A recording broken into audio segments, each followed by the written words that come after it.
We're diving straight into something we've all probably noticed, but maybe never put a name to: appearance discrimination at work.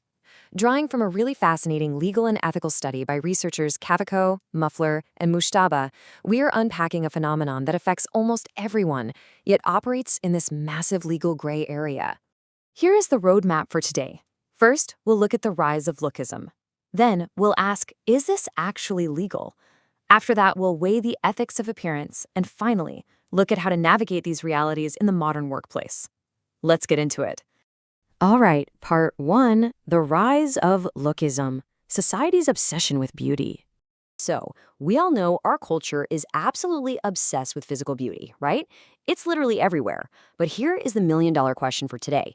Can your boss actually fire you just for being, well, unattractive?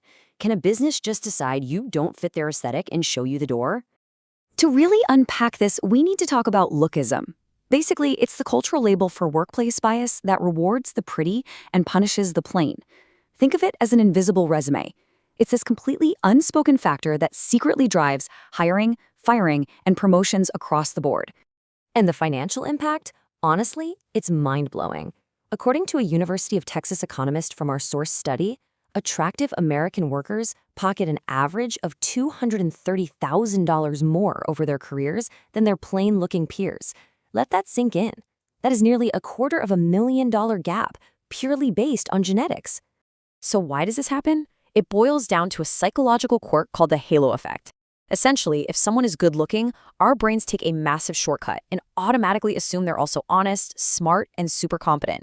It's like, oh, you have a symmetrical face? You must be a great manager. And because of this, employers feel a massive economic pull to hire attractive people, banking on the idea that it'll automatically boost customer satisfaction. Moving on to Section 2. Is Lookism actually legal? We're looking at the harsh reality of U.S. law. Okay, let's talk law. The massive elephant in the room here is the employment at will doctrine. This is the bedrock of U.S. employment law, and honestly, it acts as a huge wall for anyone trying to sue over Lookism. Without a specific contract, at will means your boss can fire you for a good reason, a bad reason, or no reason at all, just as long as it doesn't break a specific civil rights law. Which brings us to the really ugly truth. Unlike race, religion, sex, age, or disability, federal civil rights laws just do not protect you from being fired for your looks. Being unattractive isn't a federally protected class. So on paper, Lookism is totally 100% legal. But there is a loophole. If an employee wants to fight back, they have to get creative. They need to prove a company's appearance policy functions as either intentional disparate treatment or unintentional disparate impact against an actual protected class. Basically, you can't sue for being plain, but you absolutely can sue if that attractiveness standard is secretly just a cover for gender or race discrimination. It's literally a game of connecting the dots. Plaintiffs have to link the Lookism directly to things like race, sex, age, or disability.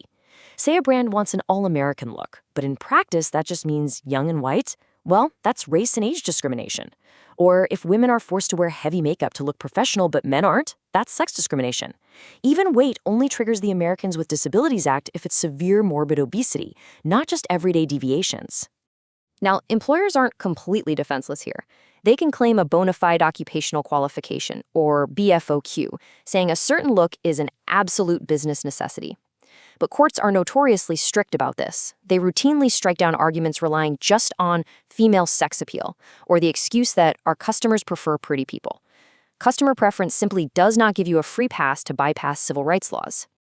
All right, that brings us to Section 3, the ethics of appearance, philosophical frameworks. So, the law clearly gives employers a lot of leeway, but it forces a massive question.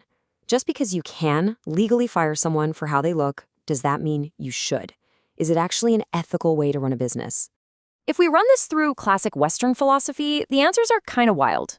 Take ethical egoism, relativism, and utilitarianism. Surprisingly, you can use all three to justify Lookism as perfectly moral. Egoism says maximizing profit by hiring attractive people is fine. Relativism argues that since our society already worships beauty, businesses are just playing by cultural rules. And utilitarianism says the financial gains and happy customers totally outweigh the harm to plain-looking applicants. But then, Kantian ethics enters the chat. Kant completely shuts this down, arguing that unless looks are the absolute core of the job, like, say, a runway model, judging human beings purely as aesthetic objects is a massive violation of human dignity. Let's bring this into the real world with Section 4, Navigating Workplace Realities.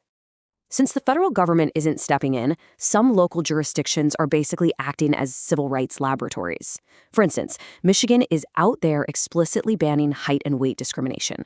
Over in Washington, D.C., they have super broad protections for personal appearance.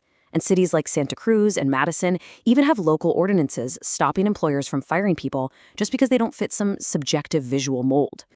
And we really need to highlight how this impacts transgender and transitioning individuals. They face immense, really profound vulnerabilities here.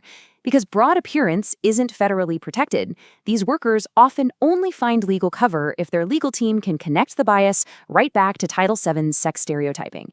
Basically, they have to prove they weren't just fired for their looks, but specifically because they didn't match traditional gender norms. The researchers behind today's explainer make a really grounded point. Do not hold your breath for a federal law protecting general appearance anytime soon. Trying to legally define ugly or attractive in Washington would be an absolute judicial nightmare. So, what does that mean? It means the burden of fairness lands squarely on the shoulders of individual workplaces. True progress actually requires managers to step up where the legal system stops. The researchers argue that ethical, forward-thinking leaders need to confront this prejudice head-on. That means building zero-tolerance corporate codes of conduct to protect people from lookism, making absolutely sure that hiring and firing are based on merit, character, and skills, not just winning the genetic lottery. Which brings us to the end of our explainer, and I want to leave you with this. Knowing that lookism is perfectly legal in most of the country, what will you do? Are you going to let the ugly truth of the at-will doctrine run your company culture? Or are you going to build a workplace where talent and capability completely outshine physical appearance? The choice between settling for the legal minimum or striving for the ethical maximum is entirely up to you.